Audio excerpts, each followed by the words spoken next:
میں نے اس دن ایک رسول اللہ صلی اللہ علیہ وسلم کی حدیث پڑھی جس کا مفہوم ہے کہ رسول اللہ صلی اللہ علیہ وسلم ارشاد فرماتے ہیں کہ میرے نزدیک میں 1 مہینہ مسجد نبی میں اعتکاف میں بیٹھوں اس سے بہتر ہے کہ میں کسی ایک انسان کا دکھ دور کر دوں.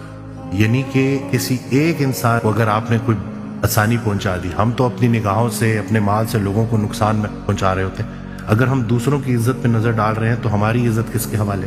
وہ حضرت واصف علی واصف رحمۃ اللہ کا بڑا پیارا جملہ ہے کہ آنکھ کا عادل وہ ہے جسے دوسرے کی بیٹی میں اپنی بیٹی میں. ایک واقعہ آڈیو میں ارشاد فرمایا کہ ایک شخص تھا بڑا عیاش، تو بدل گیا، نیک ہو گیا. لوگ گئے اس کے پاس کہ کیا ہوا؟ جی بس مجھے پیر مل گیا اور پیر بھی کامل مل گیا. تو پوچھا کہ کہاں ملا پیر؟ کہتے میرے گھر بیٹی پیدا ہو، جب سے میں نے بیٹی کا معصوم چہرہ دیکھا ہے میں نے اس سے وعدہ کیا ہے کہ آج کے بعد تیرا باپ کوئی کبیرہ گناہ نہیں کرے گا. جب بیٹی کو رخصت کرتے ہو نا تو جہیز میں یہ بھی دیا کرو کہ جب سے تو اس دنیا میں آئی ہے تیرے باپ نے کوئی بڑا گناہ نہیں کیا.